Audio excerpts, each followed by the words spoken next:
caregivers. You make a difference every day. And it's right here and right now in Albuquerque, New Mexico, that we're here to rejoice and be thankful for the very special and unique service that we provide to others.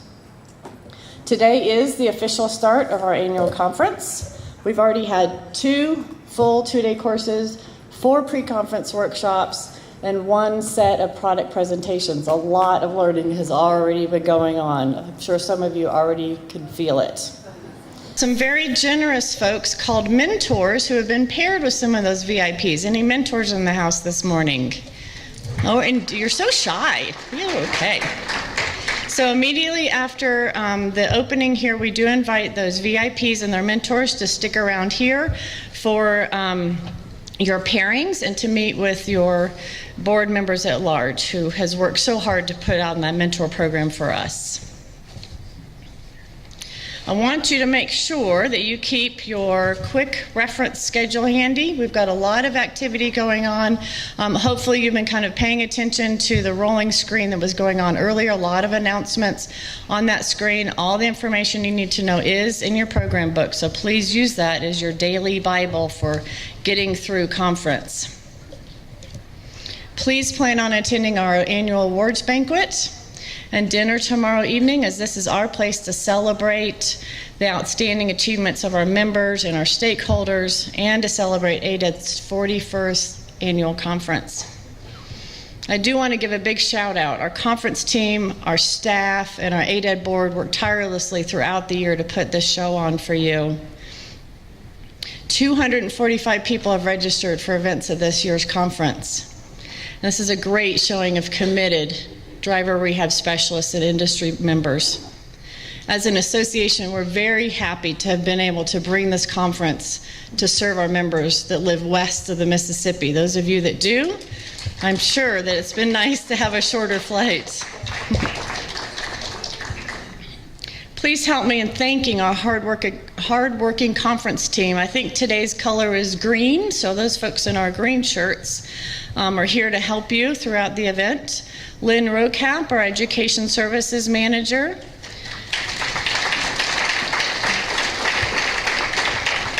Katie Green, our Exhibits Coordinator.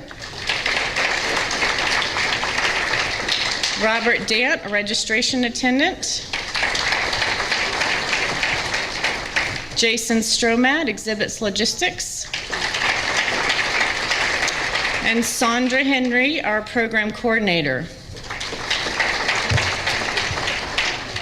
Remember, this is your conference. Make the most of it. Make the most of your time here at the show and in this lovely city. But be sure to mark your calendars for ADED 28 when we go to Richmond, Virginia. I'm excited about that one. So now it's my pleasure. I have a special guest to introduce. And I'd like to introduce Susan Gray, Chair of the New Mexico Governor's Commission on Disability. The GCD is committed to improving the quality of life of all New Mexicans with disabilities by addressing social integration, economic self-sufficiency, political resolve, physical and program accessibility, and full participation in the benefits and life of all individuals. The GCD serves as a liaison and an advisor to the governor and the legislature on disability issues. That's a very important role that they play. Susan is a speaker and a trainer on disability awareness and cultural issues. As a trained mediator, she also provides mediation and alternative dispute resolution services. Please help me in welcoming Ms. Susan Gray to the stage.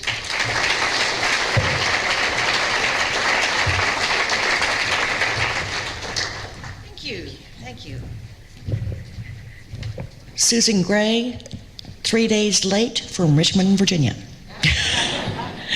My family lives there, my father is there, and I just came back Friday, so maybe 2 days. Welcome. As part of the welcome, I understand that this is your 41st conference, and I want to take you back before the 41st conference. Let's go back 48 years ago, 1969. Some of you can do that. Some of you can't. If you can, or even if you can't, imagine me as a 15-year-old with hair approximately this color, but not at the roots. Don't check that. And I was going to driver's ed. Now, first of all, if you didn't take a really good look when I came in, let me step out. This is me. One hand that works, one hand that doesn't. So I'm at driver's ed at my high school in the summer, and one of the coaches is the driver's ed teacher, and I went up to him and I said, "Hi, I can use one arm and 1.5 legs in a car, but I know I can do this." And he looked at me and he says, "Well, we'll just have to compensate."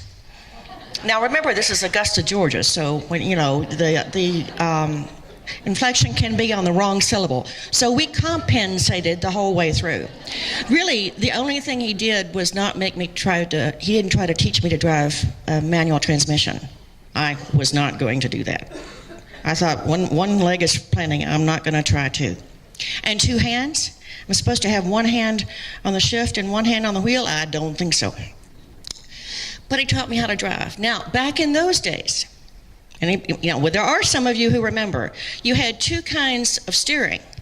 You had standard or manual steering, which was hard to do, or you had power steering, which was so easy you could do it with one finger. Anybody remember that it was that easy? That was dangerous in itself. Well, but in our house, we had a big old Oldsmobile, and it had power steering, but the car I was going to drive was a Pinto, a Ford Pinto. Cream color with avocado green interior. Oh, just lovely. And it did not have power steering, and I could barely turn the wheel. So my father said, "Oh, I think I can help you," and you know exactly what he went out to get, don't you, at the local hardware store? A $3.50 steering knob with pin-up girls from the 40s and 50s. We had Rita Hayworth and Jane Russell, and I don't remember who else, but I was just mortified. You really want me to use this? So I took spray paint and painted over it, and some of them I actually painted with fingernail polish, whatever I had, because I just couldn't stand those pinup girls. What else were they called? There was something about necker knobs, because I can do this and I can be necking with my girlfriend while I'm driving with one hand. That's why, by the way, they were called that. They also were not really very good. I've had them break on me in mid-turn. That's not a lot of fun. So that wasn't because of a rehab driving specialist. That wasn't because of a driving instructor who knew. We were just going to compensate, which meant nothing. But I learned the value of what you do. Now I'm going to bring you forward to about 8 years ago, from 48 to 8, bring you forward 40 years. And my father, a retired physician, had a stroke. He had left hemiparesis. So I play the piano. I'm a trained pianist. I may be your only one-handed trained pianist that you'll ever know. And for many years, my father would play the piano, and I would sit beside him, and I would play an octave up. If we were playing hymns or something, he would play with 2 hands, I'd play with one. I'd pick up all the treble and as much of the bass as I could with one hand. But when I went in the hospital to see him after his stroke, he says, "Sue, I have left paresis." And I said, "Well, Dad, then I'll sit on the left side and I'll play the bass and you play the treble." We didn't do that very much. But why am I telling you about my dad? Because he realized that he needed help, and without anybody telling him to, he took himself off to a rehab driving specialist in Richmond, Virginia. And she was a drill sergeant, according to him. In fact, I think he might have called her a battle axe, but a nice one, because he said that she actually really helped him. And he said she kept making me turn my head and look. And he realized that he wasn't turning his head and looking. So it was a good thing. So I know what you do from experience, and I appreciate it. And so I'm delighted to be able to be the one to stand here today to welcome you to New Mexico, to Albuquerque, to this conference. I hope you have a great time. I hope you are encouraged.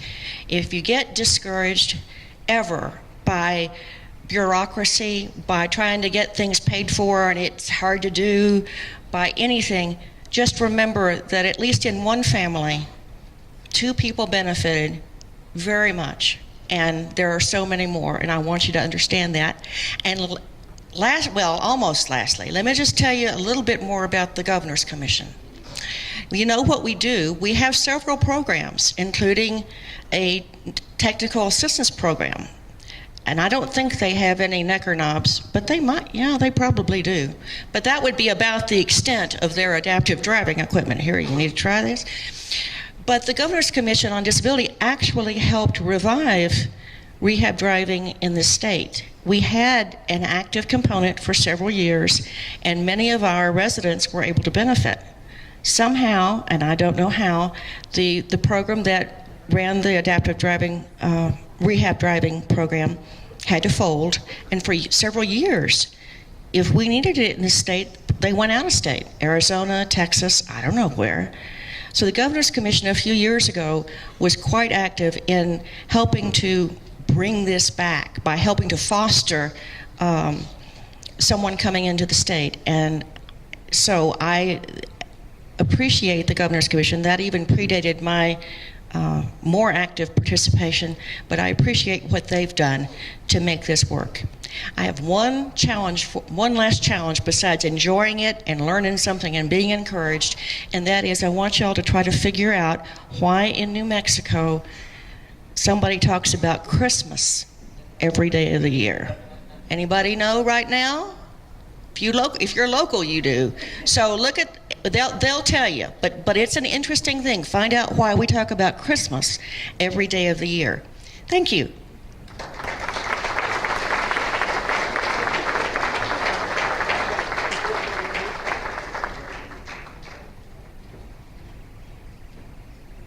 Thank you, Susan, for your warm welcome, and we appreciate the dedication that you have here for New Mexicans and all folks with disabilities. It was a wonderful welcome. Thank you. So now it is my grand honor, and I wish we had a drum roll and disco lights.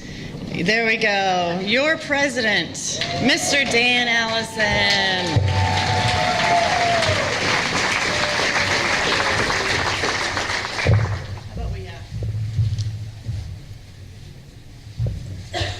You guys make it so easy. This is a family. I'm honored to be steering the bus this year as we accelerate towards independence in New Mexico. I'm going to be very brief. It's my honor to introduce the next person who's going to introduce our keynote speaker.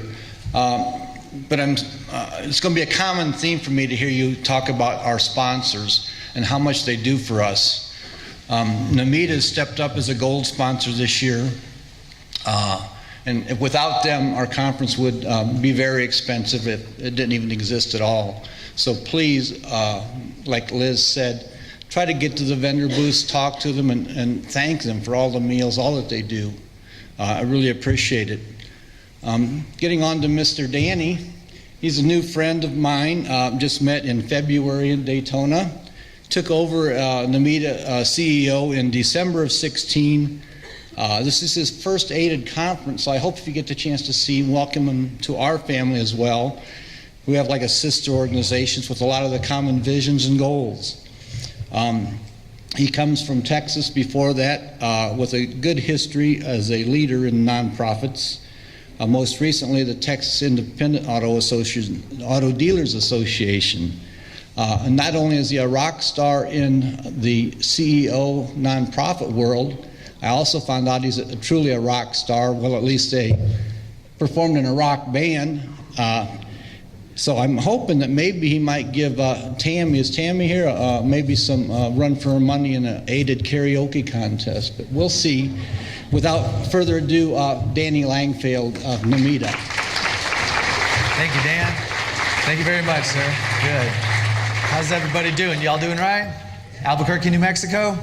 I was leaving and my wife said, Dad, it's great you get to go to Albuquerque. You've never been there before, right? And I said, no, actually I have been to Albuquerque. It was many, many years ago. I was a very small child and I was growing up in Dubuque, Iowa, and my mom wanted to take us. Well, we went from Dubuque, Iowa via car to Galesburg, Illinois to get on an Amtrak to take it all the way to Albuquerque to spend some time with her mother and her mother's mother, and we called them Nana and Grandmommy. And Grandmommy had some years on her. She had to be 90 plus at that time. Anyway, we went down there. It turns out that my mother was taking us down there, and it was the middle of the school year and everything, because she was helping to take care of Nana, who actually had cancer. We didn't know any of that at the time. Me and my sister were like 5 and 6 years old. So we come down there. Anyway, years later, my mom used to love to tell this story. This is what I always think of when I think of Albuquerque, is she'd tell this on Grandmommy. So Nana and my mom are out of the house, and they left me and my sister with Grandmommy, which they didn't do that a whole lot, being she was that old. But you know, back in the 70s, they didn't coddle you quite the way they do now, right? So they'd say, hey, there's an adult there, I'm sure they'll be fine. So, so we're there, and Grandmommy's trying to fix us lunch. And she says, all right, you two, what do y'all want to drink? And we said, high C. And keep in mind, Grandmommy couldn't hear a lick. And she says, what? What do you want? High C, Grandmommy. She goes, iced tea? Y'all can't have iced tea. You're too young for that. Now tell me what y'all want to drink. And that's my famous memory of Albuquerque, New Mexico. I'm sure not hardly a thing has changed, but it's great to be, I guess, back in town, and it's really great to be here at ADED. I met several of you at the Namita conference. As Dan said, I was, brand new there. Gosh, I'd been there a little over 60 days, and I didn't know anything. Matter of fact, back then, I didn't even know what ADED stood for. Not that you make it that easy on the new guys. Association Driver Rehab, AD. Okay, got it. All right, I'm there. But sincerely, what I did find out, or have learned since then, is this association, ADED, is the most important partner to Namita. We have lots of partners. This is the most important one. And I appreciate it. It makes me feel a little bit like coming home with a hometown crowd here. And I really do appreciate it. We're happy to sponsor you and support you in any way we can. I was flying out here last night with actually we have a brand new employee, Director of Partner Relations, Trevor Jennings. I believe he is actually with us. I'd like him to stand up. Aren't you here, Trevor, somewhere? There he is. Take a look, folks. So if any of you happen to be at the expo later on and you wander by the Namita booth and it appears someone has abandoned their little brother there, don't worry, that's just Trevor. Anyway, I was telling Trevor, hey, when I speak at these things, the Case Management Society, RESNA, those kind of things, what I like to do is really make two basic points. Number one, there are amazing lowered floor minivans out there and adaptive solutions. You all need to be aware of those and make sure that your clients are aware of those. And number two, it makes a big difference who you turn to for those products and services, okay? And that's where the quality assurance program comes in. So, one of the things about being here and making it kind of feel like home is I feel like I'm preaching to the choir. Most, if not just about all of you, know more about that stuff than I do. So I really don't feel like I need to get that message across. But for the new people, in my understanding, we have some new folks. Can we recognize the new people? Who's the first timers here? Yeah. Man, that's a healthy thing for a conference. Y'all should be proud, those first timers. So there is a program we have called the Quality Assurance Program. Any of these other folks, the veterans, can tell you all about it. We have a booth that you can go visit with them about. But I have a board meeting a little bit later today, and I'm concerned I may have some bosses sprinkled out there, so it's not like we're not going to say a few words about QAP from the stage. Right, Chad? Yes, sir. Okay. Chad's not actually one of the bosses. I just recognized Chad. Anyway, Quality Assurance Program, the reason, first of all, you really do, especially new folks need to understand, you really do need to be referring your clients to Quality Assurance Program dealers. All Namita members are QAP dealers. There are a myriad of reasons for that. As I said, you get to the booth, you visit with folks, you can, the folks in our booth, learn more about it. But I'll give you two basic ones. Number one, it protects you. It's your best assurance that you're going to get the job done right, okay? Number two, it provides the best outcomes and the safest outcomes for your clients. All right, so let me get off the QAP soapbox and get to my main job, which is to introduce our actual keynote speaker, Evan, and I have some remarks from him. He told me don't get off script, do it right. Good morning. I would like to tell you a little bit about our speaker today, Mr. Evan Piper. Evan is a unique individual. I got to interrupt myself. I got a chance to talk to him on the phone. He really is a character, really interesting. I think we may bring him up to the 2018 NMEDA conference. I think you're in for a real treat. But anyway, back to the script. He's a unique individual who's overcome many obstacles in his life and has many diverse skills, as you will see. He is a successful mobility dealer and entrepreneur, as well as a father. Everybody's life involves their own personal journey, and Evan's life journey is an incredible story that is sure to motivate, inspire, and teach some valuable life lessons. And most importantly, I think we can all agree, he is also a NMEDA QAP dealer. Please join me in welcoming to the ADED stage, Mr. Evan Piper. Oh my God, how great is this? Stay here, Danny. How great is it to be, as a mobility dealer, to be introduced by the CEO of NMEDA. You know, Danny has been with NMEDA for only 8 months or so now. NMEDA's consistently been a great organization, and in that short period of time, Danny has even brought it to another level. Everybody, please give a round of applause to Danny. Thank you. Well, good morning. I am honored and grateful to be here today to speak with you. See, for me, being here is extra special because in a way, this is a homecoming for me. I am your client and I am your partner. As a mobility dealer, I'm your partner. And you see, the difference that what you do has made in my life is incredible. You see, if I wasn't able to drive every day, my life would be so much different. So for that, I want to applaud all of you and give yourselves a round of applause as well for doing what you do every day.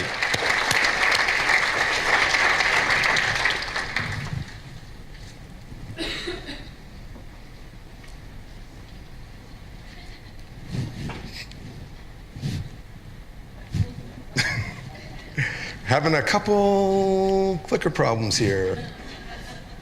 Can we go back to one more?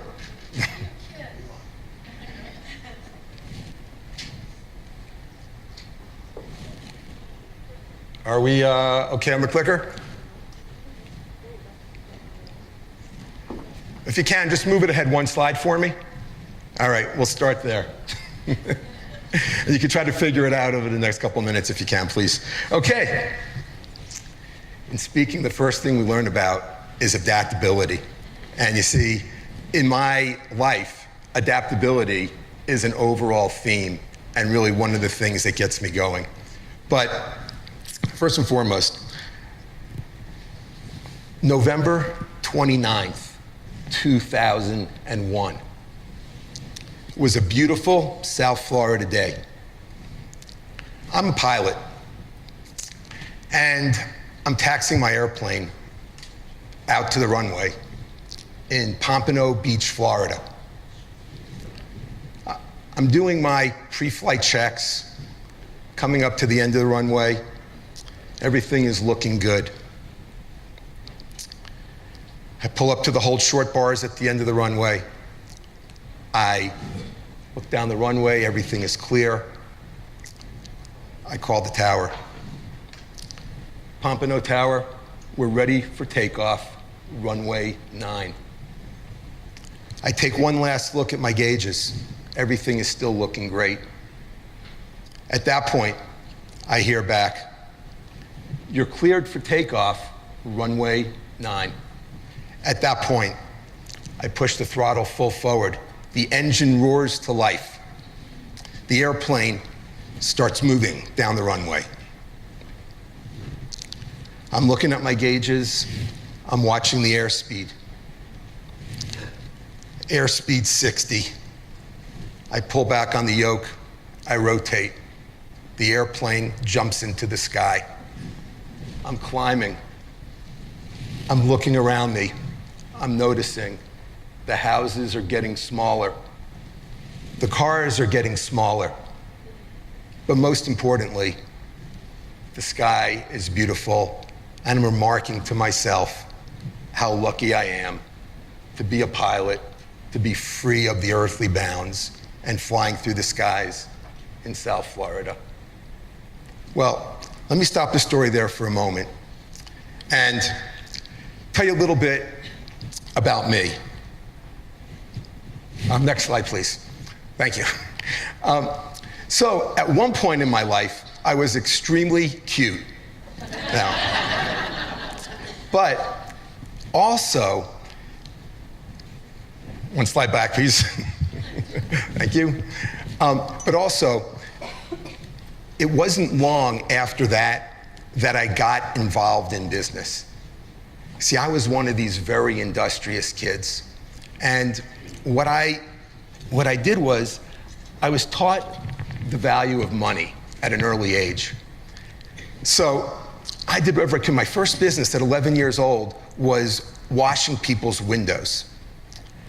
But I also was one of those kids, where there's not a lot of them, although I did meet Ted Kahn here, a DRS from New Hampshire, who was like me, and we were the kids that liked to take things apart, put them back together, and just loved fixing things, loved seeing things go from fixed to broken. So, at an early age, I was really, okay. All right, let's get this under control here. All right, here we go. At an early age, I was really winning all kinds of awards as a mechanic. So I had a great advantage because when I was in school, what happened back then was the kids that were really not academically adept were the ones that ended up in shop class. And I was lucky in the respect that I love shop class because I just love that kind of stuff, but I also was good academically. And that gave me a great opportunity. And when I say opportunity, listen closely because that's the theme. I saw the opportunity that I could excel as a mechanic really quickly because I could read manuals, I could read textbooks, I could read things that were moving me ahead really quick in that business. By the time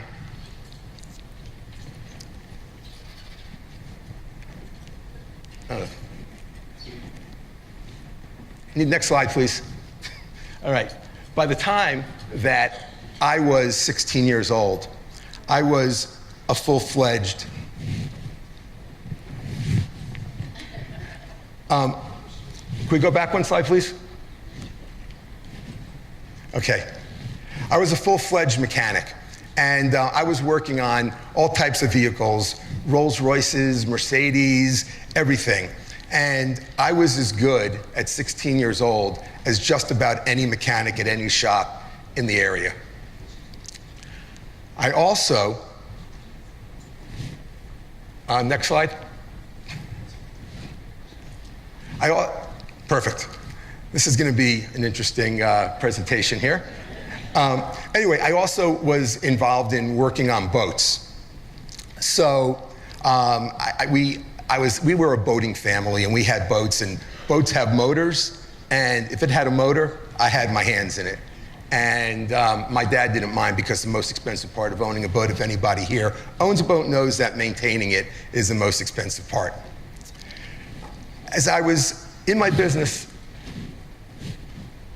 I was excelling in business and building a business up where by the time I was 15 years old, I had my first employee.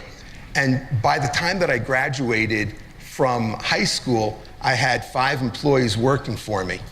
As a matter of fact, my teachers were some of my clients. And that gave me another opportunity because working hard, gave me a couple extra dollars. So my Uncle Arnie is my cool uncle. Does anybody here have that cool aunt or that cool uncle? You know, the one like mom's sister or mom's brother who does the bad things when mom does all the straight things? Well, you see, Uncle Arnie was the cool uncle. And Uncle Arnie was telling me these stories of all these exciting things he would do. And one of the things that Uncle Arnie did was fly airplanes. And what he did when he was flying airplanes, he would tell me he'd be flying off. Can I have the next slide, please? He'd be flying off to these exotic destinations with these beautiful women. Well, I wanted in. So my interest, I need the next slide, please, if you could. My interest in aviation, okay. My interest in aviation got piqued by him. And I really got deeply involved in learning about airplanes, learning how to fly. And I was really advancing quite a bit in aviation. I got my private pilot's license, my commercial license, my multi-engine license, my instructor rating, my helicopter rating, and my licensed aircraft mechanic rating. So I really was loving flying, and flying became a passion for me. I just loved to do it whenever I had time. So I was moving along with my businesses, and another thing that I noticed, another opportunity that I saw, was that when I was working on cars and boats turned to yachts, everything that I was working on in a yacht existed in a building. So you had plumbing systems, electrical systems, fine wood finishes, flooring, all those things that are in a yacht are in a building. And I realized that I can do construction work. So I added to what I was doing construction work. And can we get the next slide? The construction work that I was doing was, there we go, okay. So with construction, it gave me another opportunity in business to do better and learn things and really help me expand my business even more. As a matter of fact, when I was building, I kind of excelled in that too. And I bought a building when I was in college, which is the lower picture, and renovated it into the upper picture, and won awards from the city for redevelopment and stuff like that. And that was as a college-aged person.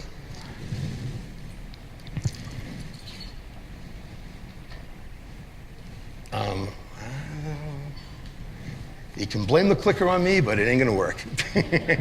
Okay, so as I proceeded through life, I did what most of us did. I got married, I had kids, and was just doing that family type of thing. Well, everybody say hi to Nancy, because pretty soon it was bye Nancy. I had gotten divorced. And see, for me, I was always planning everything in my life to just go perfect, and I really wasn't used to curveballs. So I needed to adapt to this whole new type of routine. But now at this point, I became a single dad, and next slide if we could, and was getting used to that whole type of thing. But it was working out, and life was moving on nicely. I have two great boys, and they've turned out really, really well. Next slide if we could. Okay. My younger son will not be happy that I'm showing this picture. And because of that, he keeps his hair about this thick right now. But anyway, they are great boys, and I'm really blessed with how all that turned out. All right, next slide, please. Perfect. Nope. So let me finish the story where I left off before. So I'm flying my airplane on this beautiful day, and just remarking how lucky I am. And all of a sudden, I hear blurp, blurp, blurp. My engine has failed. Everything that I was trained on kicked in. Throttle forward, mixture rich, verify fuel pump on, airspeed 70, find suitable alternate landing site. I'm looking around. There's nothing. Out of the corner of my eye, I noticed the airport behind me. It was my only opportunity. I started turning the airplane back towards the airport, pushing the nose down to maintain airspeed, and I'm looking at the runway. It looks like I'm not gonna make the runway. I keep turning in that direction, and I notice there's some grass in front of the runway. I line up on the grass, a little patch of grass. Have you ever wondered how big a difference a little patch of grass could make in somebody's life? Well, I headed the airplane at that little patch of grass. As I'm coming closer, I'm thinking, I think I can make this. I think I can make this, but I'm not sure. I hear in my head, Dad, you're gonna be home for dinner. As I get towards this little patch of grass, I start to get ready to land the plane. It looks like I'm gonna make it. I get on the ground, and all of a sudden something happens. I don't know what's going on. I'm hanging upside down from the whole shoulder harnesses. I'm looking around, and I can't feel my legs. Somehow, I crashed. Apparently, the nose wheel of the airplane caught a pothole when I put it down on the grass and flipped the plane over. And I sustained a spinal cord injury from that. So, at that point, the next thing that happens is that I wake up in the hospital, and the doctors say to me, "You'll never walk again." Next slide, please. Thank you. This is definitely not what you want to see in the newspaper the next day when it involves you. However, back in the hospital, after receiving that news, I knew, you can come back. Perfect. I knew I had a critical decision to make at that time. You see, I knew that I could just give up, and the outcome was certainly going to be bad, perhaps death, or I could fight this out, because I knew it was my only chance. While I was in the hospital, I spent a month in acute care, you know, the bad stuff. Once I got from there, the doctors and nurses kind of jovially told me I graduated from acute care and that I get to go to rehab. Like, this is a great place to go, rehab. Well, I go to rehab, and let me tell you, it's not exactly a place that you want to be. It's rather depressing. The only good thing about rehab was that I had the best story. You see, everybody else was talking about You know, the main thing in rehab is you say, how'd you get here? How'd you get here? What happened? What happened? You know, I'm hearing gunshot wound, diving into the shallow end of a pool, this and that. No. Plane crash. So, anyway, I'm working hard in rehab, giving it all I got. But still, extremely tough and not really knowing what's going on. One day, I'm in my room, resting between therapy sessions, and an attractive woman comes walking in my room, and she's not dressed like one of the nurses or what have you. This kind of piqued my attention. So I looked up, and the woman says to me, "Hi, I'm Judy Hamelberg. I'm your driving instructor." Well, I wasn't sure what to make of all this, but I did what I could to crack a grin and say, "Hi, what's going on?" She goes, "We're gonna drive."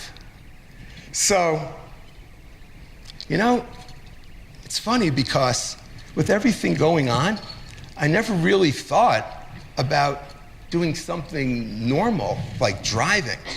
And all of a sudden, I'm saying, wow, I can drive?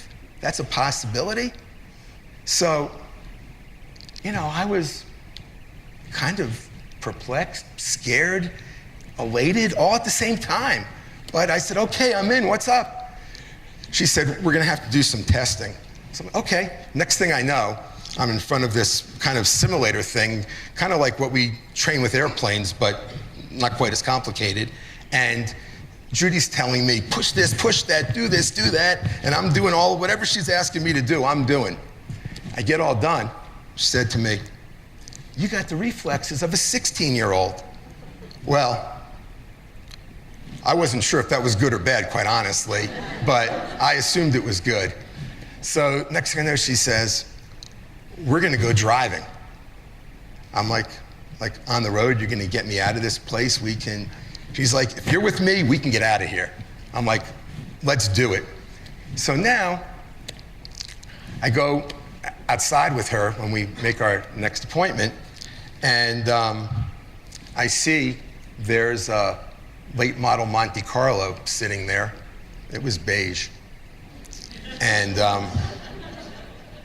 it had a little sign on the roof, right? It said, "Student driver." You know, the people I used to keep my nice sports car away from, you know? And not only that, it had a handicap sign, "Disabled student driver." No one is getting near me for sure. So, and I also know for sure that I was not gonna be having any red light talk with any women. That's for sure. Anyway, I started driving with Judy, and I picked up on it relatively quickly because hand controls were kind of natural to me from all these different types of machinery, boats and yachts and equipment and stuff like that.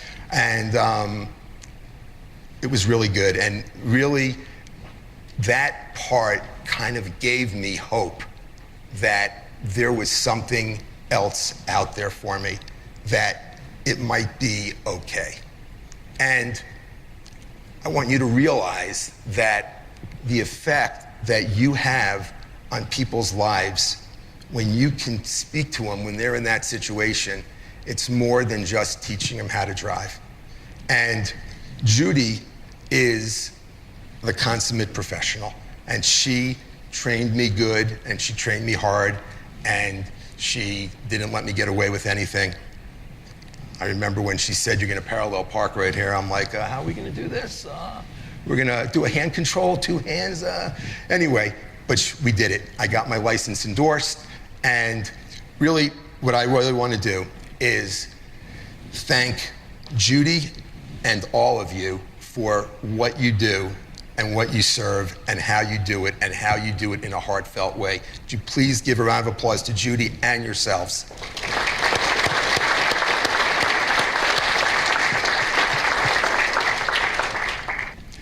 So what I'd like to share is some of the achievements that I've I've done and I've accomplished since I've had this accident.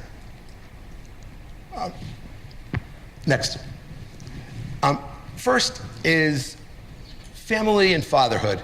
You see, it wasn't long before that I became a single dad, but now I'm a single dad in a wheelchair. And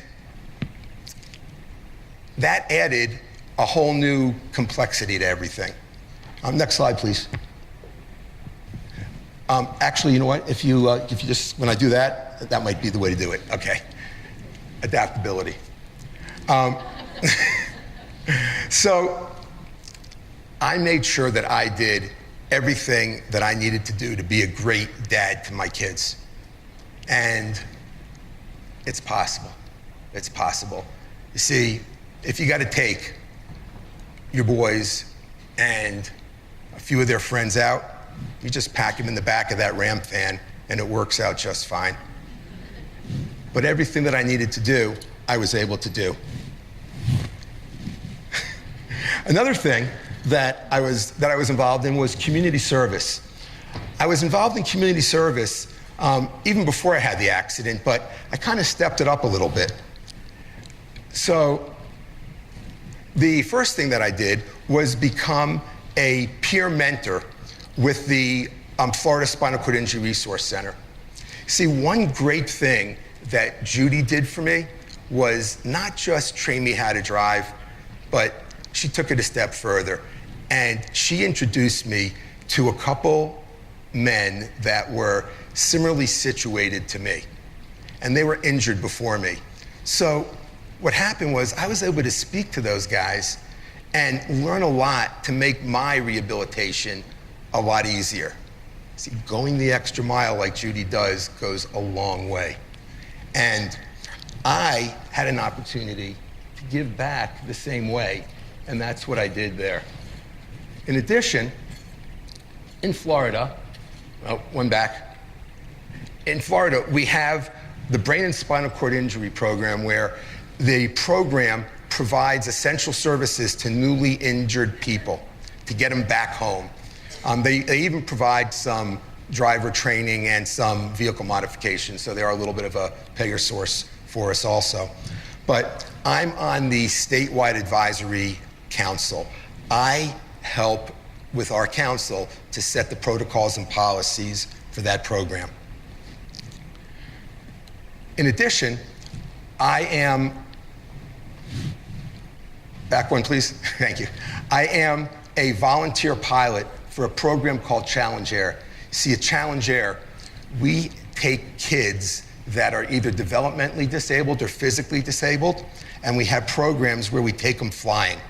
And it's amazing what a short plane ride will do for these kids, the way it changes their life, builds their confidence, things like that. And there's these programs happening all over the country, probably where you live also. They're based in Texas, but Challenge Air. I'm one of the volunteer pilots. All of pilots involved volunteer our own airplanes. We even pay for the fuel in our own airplanes.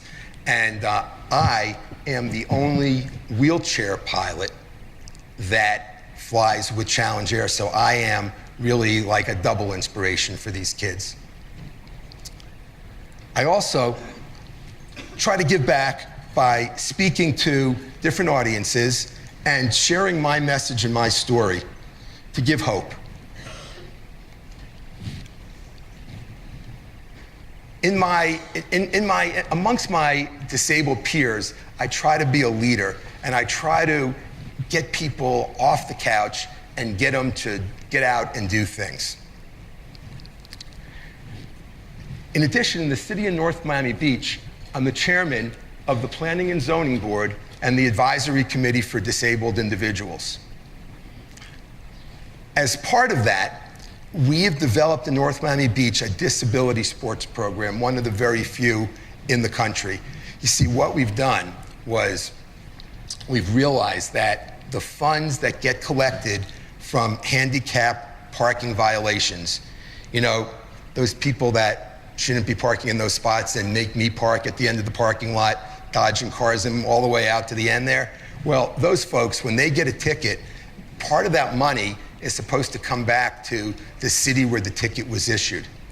And we come to find that the money ends up going into the general fund of the city, and it's supposed to go into a fund for disability-related programs. So when we found that out in North Miami Beach, unfortunately being involved in politics there, I had a little bit of an extra edge to see what was happening. We routed the money where it belonged. We found an underutilized building in the city, and we created a fully accessible gym as part of the program. And not only that, we have tennis courts in the city. We bought a bunch of tennis wheelchairs, and we created a wheelchair tennis program. We bought some tandem bikes, bicycles built for two. And we put a city staffer on the front and a visually impaired person on the back. And we have a tandem biking program for that. And all the pools in the city are fully accessible, and we have an exercise swimming program for that. Oh, thank you. Thank you. In Miami, we have a big homeless shelter. It's called Camilla's House. And part of Camilla's House also has a healthcare arm that serves the homeless community. I am on the board of that organization, and it's a great organization, and I'm really happy to help people that have a hard time helping themselves. I'm also involved in a bunch of business networking groups, all different types, mostly in the local area. And what I'd like to do is share with you some of my work achievements. So, Piper Automotive and Marine is my mechanic shop that I started when I was a teenager. And I just, when you do something that you love, which I'm sure that you know what I'm talking about, it makes all the difference in the world. And even though fixing cars is not the most profitable thing, I just love doing it. I just love seeing something come in broken and leave fixed.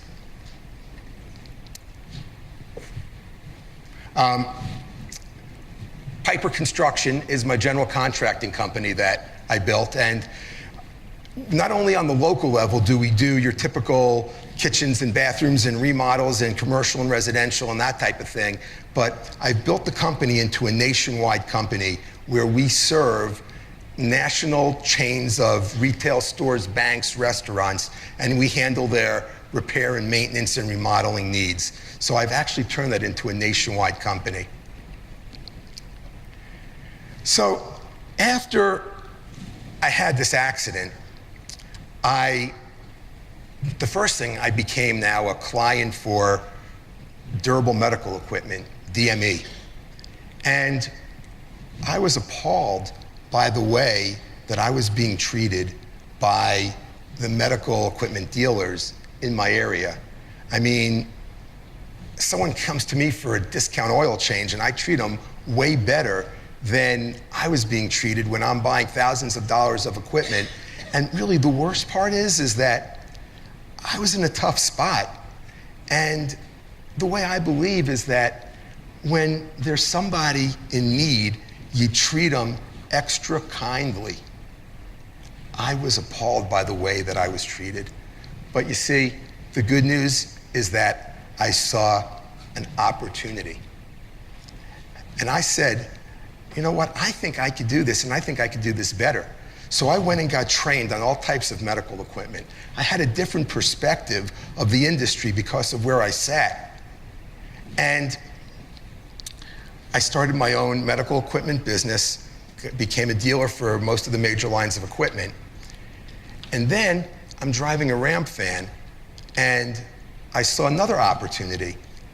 See, the mobility dealers that were closest to me were an hour each way from me.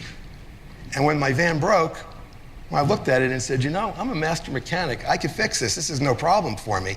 I got manuals from the different manufacturers, and it was not a problem. I said, I can serve my community better and create an opportunity for myself by getting involved in this. And then I joined NMETA. I took every type of training I could in NMETA from whatever manufacturers that I could. And then I became a QAP dealer. Let me tell you, that is not easy. When you have a mobility dealer that's a QAP dealer, they have really gone the extra mile to make it happen. And they continue to go the extra mile every day because you get audited a couple times a year. They don't make it easy. So I will tell you, I'm proud to be a QAP dealer, and it is definitely something to look at. And then I noticed one other thing. I also realized that people like me needed buildings that we could get into. We needed ramps, we needed lifts, we needed things like that. I'm a general contractor, I could build these things. And I got some extra training in all the types of equipment that are related to that and related to accessibility. And you see, I took the opportunity of a really bad situation and capitalized on it. And now Piper Medical Mobility and Accessibility is one of the few businesses in the country that do all three of those things and serve in a comprehensive way. But there was one more thing. You might notice that I'm sitting on a standing wheelchair. And I only have it up a little bit right now. And I noticed there was some unique medical equipment out there that the masses didn't really know about. So I saw another opportunity. I went and found this unique equipment and put together a manufacturer's rep and distributing company where we distribute this to the other medical retailers. And the main purpose here is to make sure that as many people as possible know about things that could make their life easier and improve their lives. But of course, that wasn't enough because, next slide. I realized that when my van broke down, I had a problem. I couldn't just go and borrow my friend's car or go to Hertz and Avis and rent the van. So I saw another opportunity. See, I purchased a fleet of ramp vans and I rent them out for people that have broken down vehicles, people that have just been done driver training and need to see what it's like and see what kind of vehicle they need, people that are come to Miami or Florida on vacation and need to rent the van. So pay attention to the opportunities even in the face of a bad situation. Opportunities don't only have to come from good situations. Well, if you think that I'm all work and no play, I have some things to share with you. My sister Robin used to have these Barbie and Ken dolls when she was younger. Anybody have Barbie and Ken dolls here? I didn't, okay, I didn't, but Robin did. But there was this thing that Robin got, which was this Barbie and Ken country camper. That thing was so cool. I mean, it was like a house on wheels. It folded open and you could eat in there and do all this stuff. And I knew one day I wanted to have a motorhome. Well, when the right time came was when my kids were right about that age and I thought it'd be nice for us to travel together. And of course, by that time I'm in a wheelchair. So I was able to take a motorhome, convert it with a lift to get in, hand controls to drive, as you can see in the picture, a roll and shower, and everything that I need. As a matter of fact, I drove that motorhome from LA to Miami and toured the country. Also, as I mentioned before, I've been a boater.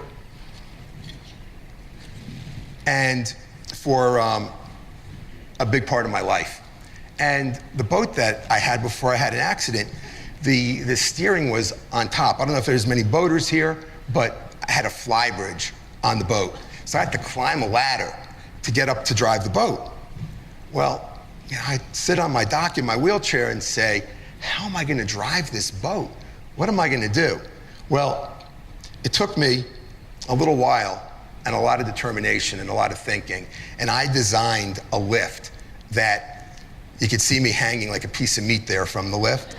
Well, that lift will get me from any dock onto the boat, onto the flybridge, to the lower deck so I can get in the cabin, in and out of the water. I've got full access to my boat. Also, I love personal watercraft, wave runners, jet skis. And the great thing about those is that they actually are adapted because they're all hand controls. Getting on and off of them is a little bit of a challenge, but it's just great. So, another thing, since I've been around 8 years old, is that I've been a water skier. And I wanted to find a way to get back out on the water and water ski. So, you see, after doing a bunch of research, I found a sit ski. So I'm able to get on the water, I'm able to water ski, I'm able to feel the spray of the water coming up on my face. I'm able to experience the sensation of that water flying past me as I'm behind a boat. It's incredible. It's incredible. And I'm blessed. And really, all these things that you're seeing today, I hope that you take those things to your clients and let them know. Because if you can bring one of those things and make one little change for them to see what the possibilities are, not only have you done the great thing that you do every single day, but you're also enhancing lives to another level. Another thing is scuba diving.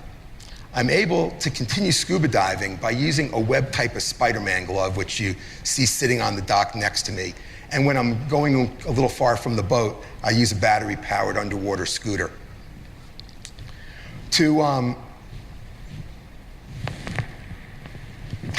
For bike riding, I'm able to ride with a hand cycle. You've probably seen those, where I'm able to get some exercise with bike riding.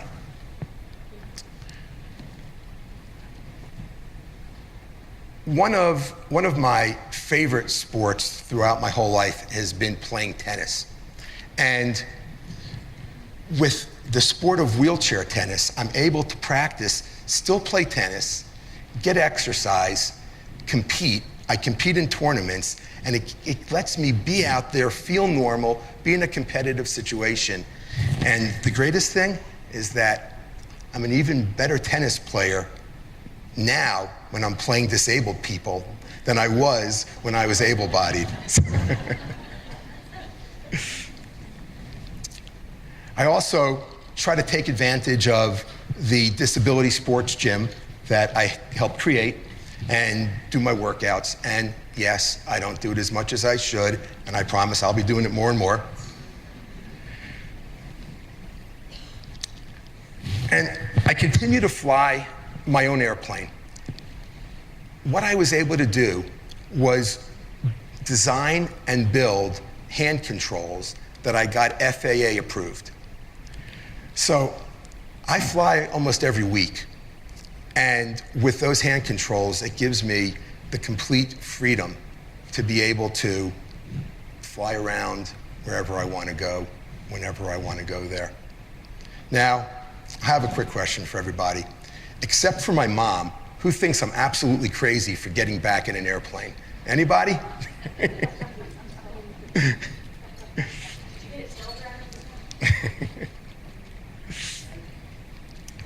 Also, I always enjoy sports cars, and I'm able to continue doing that as well with, a simple hand control and putting my wheelchair in the car exactly the way Judy told me.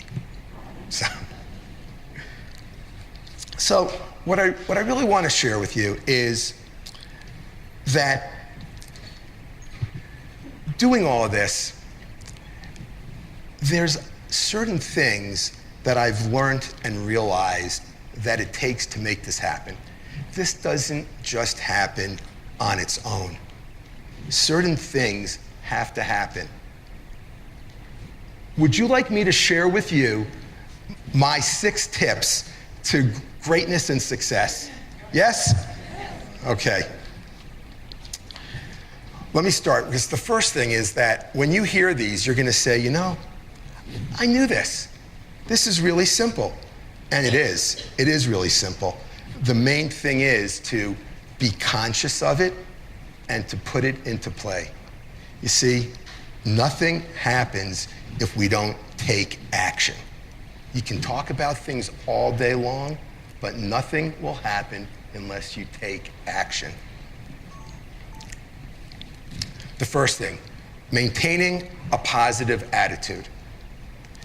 You see, when things need to get done, and the way that I do so many things, I don't do them all by myself.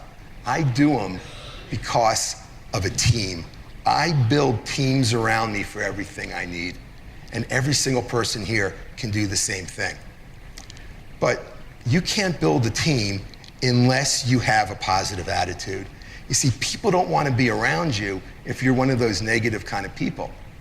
You're going to basically deflect everybody away from you, and you'll never be able to build a team. So by having a positive attitude, bringing those people into your world and building teams to get things done, and not only that, being able to wake up in the morning, realize how fortunate you are, and move on with your day is the first step to being successful. Another thing is persistence and never giving up. You see, if you give up, the game's over. There's nothing else to do at that point. So those words can't be in your vocabulary. And being persistent to get things done, to achieve your goals. You know, I did a workshop yesterday for ADED, and one of the things I spoke about in my workshop was setting goals. Well, you see, once you have those goals set, and you consciously set the goals of where you want to go and what you're going to want to do, you persistently have to go after those goals. Even if you have a failure along the way, you just regroup, you dust yourself off, and you figure out how to get it done. Another thing is leaving your comfort zone. See, what happens with us is that we kind of get into this routine every day of what just kind of is easy and simple. And don't you realize every day you just kind of do the same thing over and over and over again? Well, the problem with that is that where you are is where you're going to stay. And the way to move ahead and the way to be successful is to climb. And the way to do that is get out of your comfort zone. Getting out of your comfort zone doesn't always feel good. Sometimes it's scary. Now, I'm not advocating to be reckless. I'm just advocating to do something that's scary, because let me tell you, once you accomplish that, the next time, it won't be scary. And you can raise that bar again to another level, and you're gonna be braver to do the next scary thing. Leaving your comfort zone, very important. Another thing is lifters and draggers. You see, in our lives, we have certain people that are lifters and draggers. And an airplane, see, when an airplane flies, it flies because it's got lift under the wings. And when the airplane goes down, it's got drag pulling it down to the ground. Well, you see, in our lives, those people that are lifters and draggers, we need to pay attention to who those people are. You see, the lifters, they're the people that are out there supporting us. They're the people that are telling us we have great ideas. They're the people that are pushing us along. They're the people that are pushing us forward. Those are the people we want to surround ourselves with. And the draggers, they're the people that are telling you, that's a terrible idea. You're crazy for doing that. That'll never work. You see, those people are the people we want to minimize or eliminate from our lives. Now, don't go running home to your spouses now and saying, hey, Evan said we got to get rid of the mother-in-law because she's a dragger. I said minimize.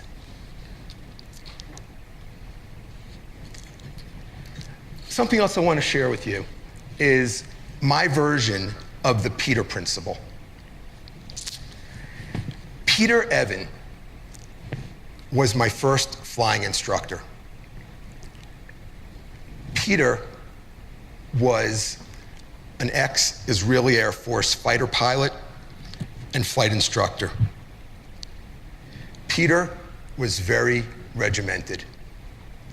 Everything had to be just perfect. Probably part of the reason why I'm here today and survived the plane crash that I did was because of that kind of training. And I hope when you train drivers, they appreciate the rigid training also, because in that emergency, that's when, as Susan said before, those battle axe come in and really help you. But I would fly with Peter, and I'd fly, and I thought I was flying great. And I knew I was flying great, and I'd come back and I'd say, Peter, I did great today, didn't I? And he'd say, well, you were about a degree off in heading. You were a couple feet off in altitude. I'm like, Peter, come on. Heading is heading, altitude's altitude. Okay. Well, one day, I went out to the airport for one of my flying lessons, and I was getting the airplane ready. I was doing my pre-flight checks. And I remember the day clearly. It was one of those hot South Florida days. I had just checked the fuel in the airplane. Aviation fuel has an odor that when you're a pilot, it's like the best perfume. I was sipping on my favorite pre-flight drink, a nice cold Mountain Dew, not diet. And I saw in the distance, I saw Peter walking towards me. Peter was a middle-aged, slim man with a goatee in his 50s. As he was strutting towards me, I approached him and I said, "What's up, Peter? How you doing? I'm about ready to go." He said to me, "Evan, I need to talk to you." I said, "Okay, what's up, Peter?" He said, "Well, I need you to know that I was diagnosed with cancer. It's a blood type of cancer, kind of like leukemia, but not leukemia. It's a rare form of that. And my doctors have given me 6 months to live." Well, I'm 16 years old. People haven't been dying around me at that point. I really didn't know what to do. And I said, "Peter, oh my God, so what does this mean? Do I need to get another flight instructor? What's going on?" And Peter said to me, "We keep flying. We keep flying." Well, I said, "Okay, we keep flying." And that's what we did. And Peter kept training me. Well, to make a long story short, when I would see Peter, every time after he gave me this news, I would say, "Peter, how are you doing today?" And Peter would say to me, "Better and better every day." Better and better every day. I said to myself, how could you be better and better every day when you're counting down that 6 months? Well, you see, Peter wasn't counting down the 6 months.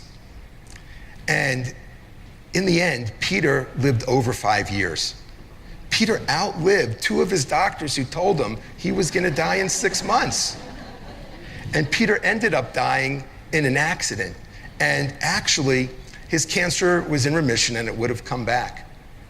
But I can assure you that had Peter bought into what his doctors had told him, he would have been dead in 6 months. And you see, that power of positive thinking is something that came back to me when I was laying in that hospital bed and I was delivered the news that I was delivered. You see, Peter, it was over 20 years before when Peter told me those words, and I learned that lesson from Peter. And that's what I drew upon when I was in those darkest times and darkest hours and not knowing if I wanted to keep going on. But drawing on those words made all the difference and is what brought me to the point that I'm at.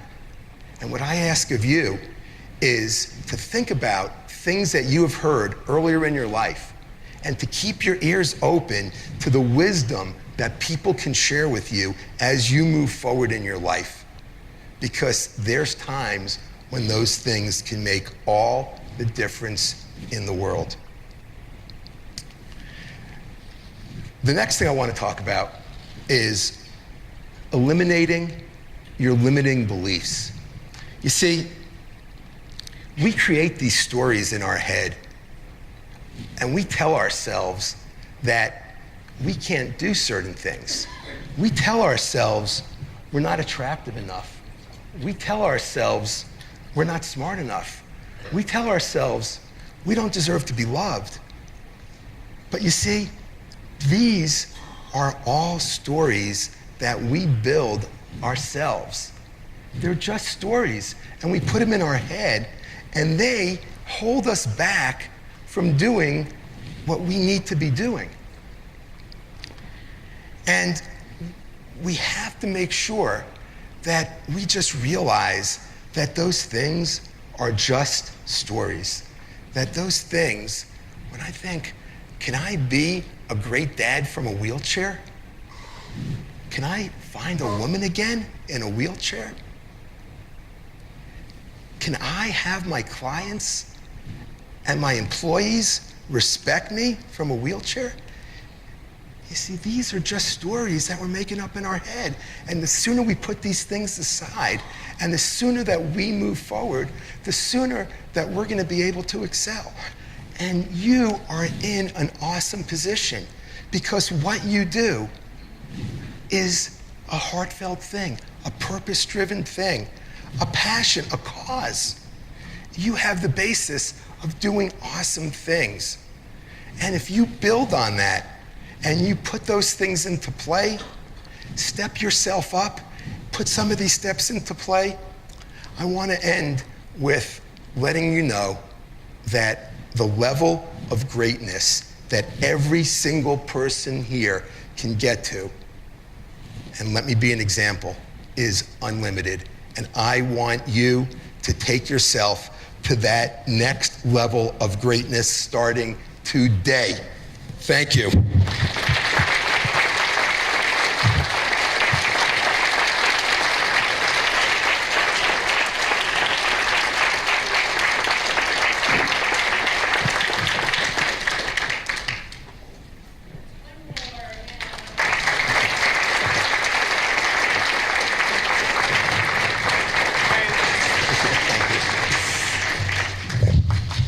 Very inspiring. Thank you so much for that. Well, are we ready to start our day? Are we ready? We're going to take it to the next level. And we're going to the expo hall. It officially opens at 10, but they might greet you a little bit early. We do have stampers around the room, so open your books to your verification form section so you get credit for being here this morning. Remember, VIPs and mentors, hang out back here. And evaluation forms also need to be filled out and turned in. Any other announcements I need to remind people? I think we're good. All right, go forth. Have a great day.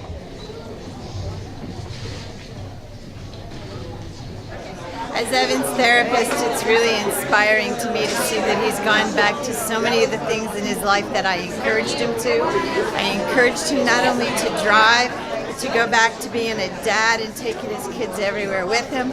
I got him some information on disability and flying, and I didn't know anything about boating and all the other things he's done, but he's been a big asset to our community, and I'm really proud of him, and the talk was amazingly inspiring.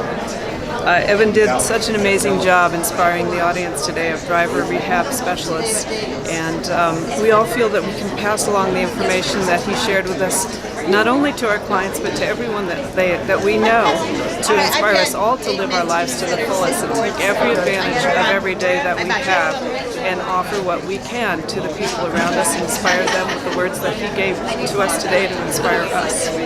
Hi, my name is Gail Burke-Agar. I'm an occupational therapist and a certified driving instructor and rehab specialist. And attending ADED for as many years as I have, this has got to be one of the most inspirational presentations that I have seen. from start to finish. The principles that Evan had presented, it's just fantastic. So thank you for sharing your story with us, and we're so happy to be able to give back to you and the community. Thank you very much. We have just been honored to have Evan present to ADED for our keynote opening introduction and our kickoff for our meeting. His message inspires, touches, and comes so far from the depth of his soul. It is an absolute asset to your conferences and the presentations that you want to give to your attendees. We are so pleased and so honored to have had Evan with us to deliver that hope, that inspiration, and that ever forward thinking of belief in the future and what you could do. Hi, I'm Helen. I'm a driving rehabilitation specialist, and I just saw Evan Piper present. And it was great because in challenging and rewarding situations, it's so great to have an uplifting person to tell and guide me to being positive, because that sends me up higher. I have a steep learning curve, just bumped me up a lot. So, right on, Evan Piper.